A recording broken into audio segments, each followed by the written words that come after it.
Volver a narrar la independencia. Lejos de estar completamente separadas, la literatura y la historia se encuentran aquí para rescatar el pasado y traerlo de nuevo ante nosotros. Nuevos actores entran en escena: piratas, esclavos, atormentados generales, españoles contrariados, mujeres, blancos de poca casta y extranjeros, entre otros. Escribir desde el presente sobre estos caóticos tiempos no es tarea fácil, y, sin embargo, ya son muchos los que se han aventurado a hacerlo. He aquí tres excelentes ejemplos de novelas colombianas que se embarcan en este intento casi 200 años después.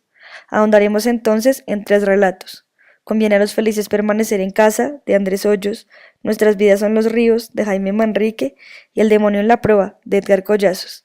Entre luchas y proyectos para una nación futura, van surgiendo estas historias entre 1800 y 1820, mostrándonos la simiente humana que influyó en lo que somos hoy en día. En medio de su tertulia, José Trinidad Romano toma la voz para reflexionar sobre el presente que tenía ante sus ojos, porque cada época de anarquía y desorden tiene un orden oculto que es preciso descifrar.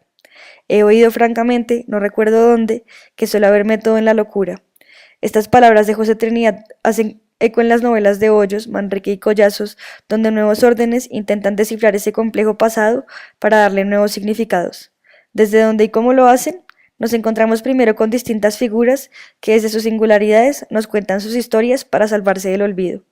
Hablemos primero de los esclavos y negros libres, integrantes de una casta marginada por la organización social de la colonia que no había aparecido en grandes historias hasta ahora.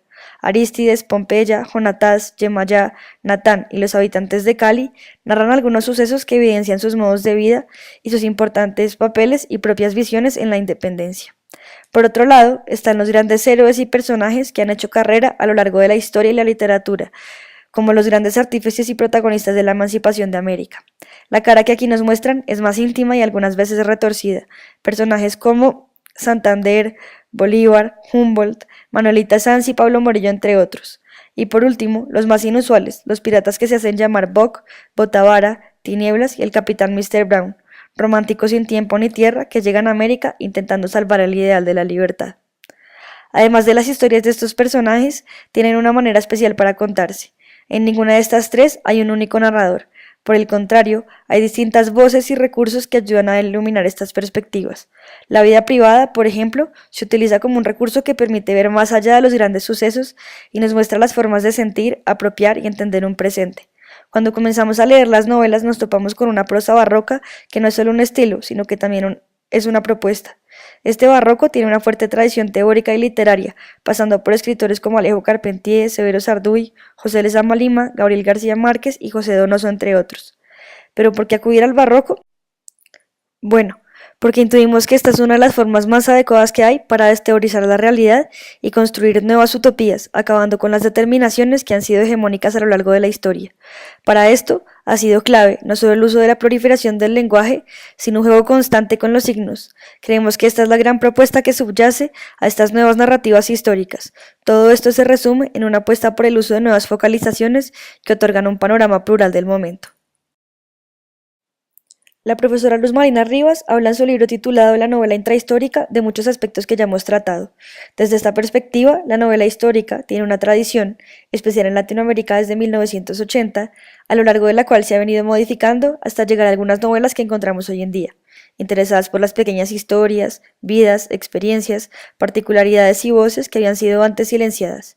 Este proceso en parte es consecuencia de nuevos intereses que surgen en el ámbito de las ciencias sociales en general, poniendo en colaboración las distintas disciplinas. Estas formas ponen en jaque la idea de que existen varias versiones últimas y universales de los sucesos en la historia. Por el contrario, nos invitan a abordar la visión histórica desde diferentes posibilidades. Partiendo de la revisión que hace Luz Marina Rivas, queremos proponer una manera de insertar la nueva novela histórica como un recurso en el ámbito pedagógico. Consideramos que apunta a una comprensión más democrática de la historia como disciplina y como relato, lo cual se ha vuelto una necesidad dadas las circunstancias en las cuales nos encontramos. Así, perspectivas oficiales y cerradas resultan obsoletas, puesto que naturalizan un pasado que estas novelas nos ayudan a revisitar. El darle lugar a nuevas voces dentro de los textos permite el surgimiento de una conciencia del presente que invita a diferentes actores a hacerse partícipes del relato de la historia y a sentir pertenencia por este. Esto aseguraría que nuestras historias futuras no fueran producidas unívocamente, sino que gozaran de una construcción activa a manos de varios sujetos. Acerquémonos al libro de Andrés Hoyos, Conviene a los felices permanecer en casa, protagonizado por José Trinidad Romano, un jesuita español, y por Pastora Obando, una señora adinerada de la ciudad de Santa Fe de Bogotá. Los dos protagonistas son inventados por el autor y se relacionan durante toda la narración con personajes históricos como Simón Bolívar, Manuelita Sáenz, Francisco José de Caldas, Juan Sámano, Antonio Nariño y otros más. Lo interesante es ver cómo tanto Pastora y Trinidad van cambiando sus posiciones frente a los personajes y los hechos históricos. Unas veces apoyan a los republicanos y otras son los más férreos realistas. Si lo pensamos bien, es imposible afirmar que ambos tienen una posición inamovible frente a los convulsionados sucesos que están viviendo. Este dinamismo de los personajes nos permite ver varias contradicciones, tanto en los proyectos que intentaban forjar la República como en la vida cotidiana de quienes vivían estos abruptos procesos de cambio. A diferencia de otros relatos, este texto no centra su atención en las traumáticas situaciones de violencia que se generaron en el periodo independentista y en los primeros años de la República. Dedica sus páginas, más bien, a mostrar desde la vida cotidiana y privada varias de las formas en cómo se asumieron las posturas y situaciones que traía consigo la nueva República. El libro evidencia diferentes actitudes que van más allá de apoyar la libertad. Veámoslo en el libro. Por lo pronto el país se despeñaba al abismo de lo incierto y en consecuencia resultaba en extremo difícil sostener conversaciones provechosas, ya que las opiniones divergían muchísimo, inclusive entre familiares. Unos todavía encendían velas al absolutismo español, otros lo hacían al fugaz liberalismo empecinado venido de la propia península ibérica, y otros más a los fenecidos ardores del jacobinismo francés, cuya dama de compañía, la famosa Libertad, el día menos pensado, había envejecido en Europa a manos de la Santa Alianza. Y más adelante dice: el siglo cada día agregaba ingredientes novedosos a la vida personal. Además de estas contradicciones intelectuales, encontramos nuevos personajes que comienzan a ser parte de la vida cotidiana después de la independencia. Estos no habían sido considerados por personajes españoles como José Trinidad, quien los ve con sorpresa y cierto reclamo. En los primeros años de la Revolución había piratas de catadura feroz, pero desarmados y arropados en viejos chaqués de funcionario. Había monjas inopinadamente alegres y con escotes poco místicos, muy a tono de desafuero con el antiguo reducto frailuno. Había rubicundos guerreros vikingos envueltos en ruanas y calzados de alpargatas. Había francesadas y jacobinas amazonas de tercer estado con pollera de matrona criolla y sombrero de paja. Había almirantes ingleses con guayuco de indio caribe y botas de bucanero. Había para dar y convidar. Antes de pasar al siguiente libro, quisiera resaltar un hecho histórico que muestra una forma especial la novela: la toma de Cartagena a manos de Pablo Morillo. En vez de fijarse en las estrategias y sucesos de la guerra, el libro vuelca su narración a las maneras de sentir de las personas sitiadas. Muestra todo lo que tienen que hacer para conseguir comida o las nuevas relaciones sociales que surgen mientras la ciudad está bajo el poder de Morillo. Por ejemplo, los negros se comienzan a relacionar con los blancos y así se va derrumbando la sociedad de castas instaurada desde la época colonial. Narrar la independencia desde la voz de Manuelita Sáenz implica una visión infinitamente más profunda y humana del trayecto hacia la independencia. A través de ella, una mujer decidida, astuta y librepensadora, personajes como Bolívar y Santander aparecen más intrincados de lo que alguna vez imaginamos. Por ejemplo, se muestra que un proyecto bolivariano con pocos adeptos y muchas dificultades para su realización.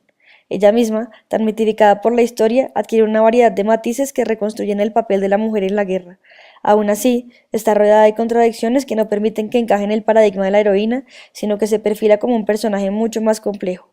Lo mismo sucede con Natán y Jonatás, dos mujeres al servicio de Manuelita, cuyas voces no son menos importantes. Gracias a ellas conocemos el valor de la libertad, ya no desde el discurso emancipatorio de los grandes generales, sino desde un sentir privado y particular, pues ellas jamás abandonan el anhelo de su propia libertad. Y es que, en lugar de limitarse por su condición, es en ellas en quienes surgen una de las reflexiones más agudas planteadas en la novela. Todo el mundo conoce el nombre de los grandes generales que condujeron muchos hombres en contra de los españoles y liberaron Suramérica, pero ¿qué se sabe de los hombres que estaban bajo su mando? ¿Quiénes eran? Dice Natán, a lo cual agrega que para lograr la libertad de los esclavos se van a necesitar más de un Simón Bolívar para que los blancos abandonen los prejuicios que sienten por los negros.